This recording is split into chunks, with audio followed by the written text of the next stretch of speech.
The doorbell camera captured everything.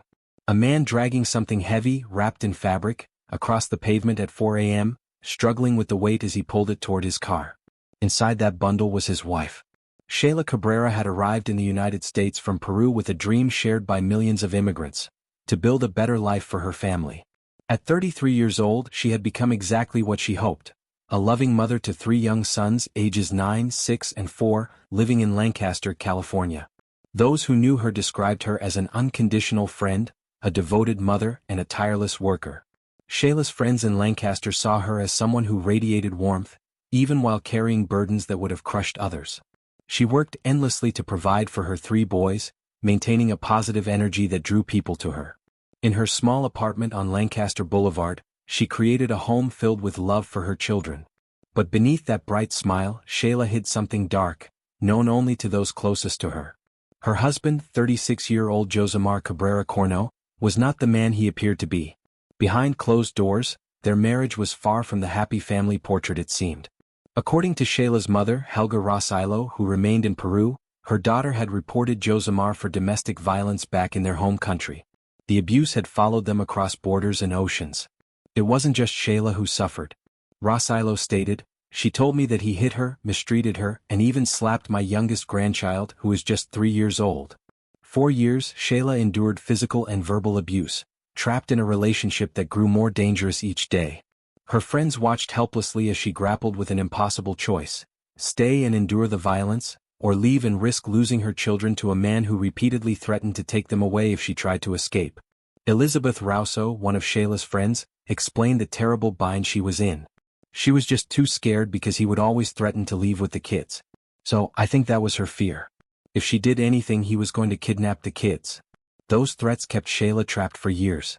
But by the summer of 2025, something inside her shifted. The years of abuse had eroded her hope that things would improve, and staying had become more dangerous than leaving. By early August 2025, Sheylla had reached her breaking point. Friends revealed that she was in an abusive relationship and had asked her husband for a divorce. This wasn't a decision she made lightly. She understood the risks of leaving an abusive partner, but staying was no longer possible. On August 9th, Sheylla spoke with her parents in Peru and told them of her plans to leave Josemar and take their 3 young children with her. It was a conversation filled with determination and fear. She knew she needed to protect herself and her boys. Sheylla's mother says that the last time they spoke, her daughter told her she would be filing a report against Josemar in Lancaster. That conversation would be the last time she would ever hear her daughter's voice. In the apartment on Lancaster Boulevard, tension filled every room. Josemar knew what was coming. His wife, the woman he had controlled through fear and violence for so long, was planning to leave him. The mask of control he had worn for years was slipping, revealing something far more dangerous than anyone imagined. Another friend tearfully recalled during a vigil, "This is really hard for me right now because we tried to get her out." The community had seen the warning signs and tried to help, but domestic violence cases are notoriously difficult to escape, especially when children are involved and the abuser makes credible threats. What Sheylla didn't realize was that Josemar had no intention of letting her go. In his mind, if he couldn't control her anymore, no one would. August 9th was the last day Sheylla Cabrera was seen alive. Inside the Lancaster apartment on August 10th, the unthinkable happened. The exact details of the murder remain sealed in court documents, but what investigators pieced together paints a picture of calculated violence. Prosecutors alleged that Josemar killed Sheylla on August 10th in the Lancaster apartment where they and their 3 children lived. Special circumstances filed by the district attorney's office alleged that a knife was used in the killing. This wasn't a crime of passion or a momentary loss of control. This was deliberate. This was final. Somewhere in that apartment were 3 young boys, unaware that their mother was being murdered by their father.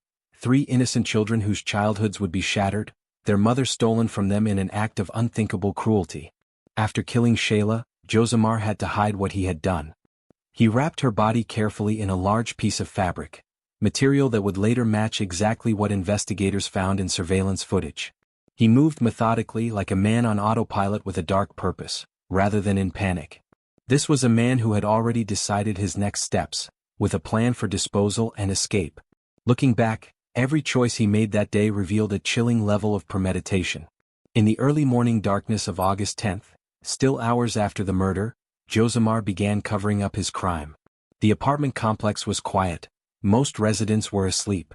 He likely thought no one would notice, but someone did. A neighbor returning home from a night shift around 2:40 a.m. witnessed something crucial to the investigation. Doorbell Footage spotted Josemar cleaning out the trunk of the family's car in the middle of the night. She told reporters it was strange.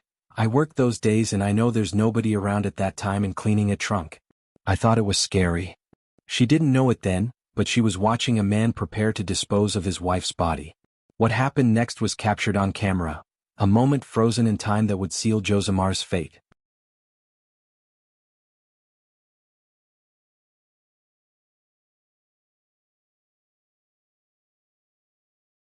Surveillance footage from a neighbor's Ring doorbell camera recorded the centerpiece of the murder investigation. In the grainy video, timestamped around 4 a.m. on August 10, a figure can be seen struggling with a heavy, wrapped bundle.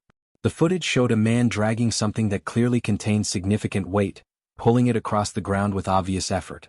The object was wrapped carefully in fabric to conceal what lay inside. What the camera captured was Josemar Cabrera dragging his wife's body from their apartment. He loaded Sheylla into the trunk of the family car and drove her to Angeles National Forest, a vast wilderness area about an hour north of Lancaster. The forest, with its steep canyons and remote embankments, stretches for miles of rugged terrain. It had become, tragically, a dumping ground for those trying to hide terrible crimes. Josemar navigated the dark roads into the forest. When he found a suitable location, he pulled Sheylla's body from the trunk and threw her over the side of an embankment, discarding her among the brush and rocks like she meant nothing. He then returned home to his 3 sons and began constructing the lies that would buy him time to escape. 2 days after Sheylla was murdered, on August 12, concerned friends reported her missing to the Los Angeles County Sheriff's Department. When Sheylla failed to respond to messages and calls, her friends knew immediately something was terribly wrong. This wasn't like her. She always stayed in touch, especially when it concerned her children. Deputies responded to the apartment complex on the 500 block of Lancaster Boulevard to take a missing person report. But when authorities began asking questions, Josemar's story started to unravel. Josemar gave varying accounts of his wife's whereabouts to different people. According to reports, he initially told authorities that his wife had been abducted by Immigration and Customs Enforcement, a calculated lie designed to explain her sudden disappearance while making it seem like she had been taken by federal authorities, something difficult to verify immediately and that might discourage further questions. Later, he claimed she left with another man. In a third account, he said she'd suffered an accident but refused to provide details. Each lie contradicted the last, raising red flags for investigators and Sheylla's family. Why would a concerned husband have 3 completely different explanations? The inconsistencies were glaring. Detectives immediately suspected foul play. Sheylla's friends told investigators about the years of domestic violence, her plans to leave, and the threats Josemar had made to take the children. Combined with his constantly changing story, investigators knew they were dealing with something far more sinister than a missing person case. They began reviewing surveillance footage from the apartment complex, hoping to find clues about what happened to Sheylla. On August 13, during Lancaster Station's follow-up investigation, detectives discovered something that transformed the case entirely.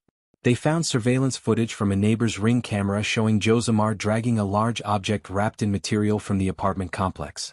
The damning video instantly shifted the investigation from a missing person case to a homicide. The Los Angeles County Sheriff's Department's Homicide Bureau immediately took over. Detectives contacted the Crescenta Valley, Altadena, and Montrose Mountain Search and Rescue teams, who began searching large areas of Angeles National Forest. The forest covers over 700,000 acres of rugged mountain terrain. Finding a body there would be like finding a needle in a haystack, but they had to try. Meanwhile, detectives worked with the Mexican General Consulate and the Peruvian General Consulate, issuing alerts for Josemar Cabrera. They had learned something else deeply concerning. Josemar and the couple's 3 young children were also missing. Investigators believed Josemar had already fled the United States, likely taking his sons back to Peru. On Saturday morning, August 16, shortly after 10 a.m., investigators received a call from the Montrose Mountain Search and Rescue Team. They had found something, an object similar to the material seen being dragged by Josemar in the surveillance footage. It was located over the side of an embankment in Angeles National Forest, in a remote area about an hour's drive from the Lancaster apartment. Homicide detectives rushed to the scene. When they examined the material closely, their worst fears were confirmed. The investigators responded to the scene, and it was discovered that the material contained the body of Sheylla Cabrera, who was pronounced deceased at the scene. The evidence was undeniable. The video showed Josimar dragging something from the apartment. That something was his wife's body.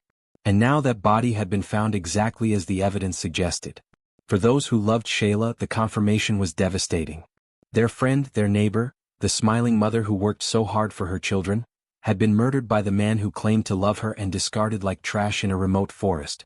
News of Sheylla's death spread quickly through the Lancaster community. On the same day her body was found, investigators learned that the 3 Cabrera children had been located safe in Peru and taken into protective custody. At least the boys were safe, but their mother was gone, and their father was a fugitive wanted for murder. That evening, loved ones held a vigil for Sheylla outside Lancaster City Hall. Women and neighbors held signs reading "Justice for Sheylla," and "Not one more." As the vigil candles flickered in the California evening, Josimar Cabrera was thousands of miles away, having fled to Peru in a desperate attempt to escape justice.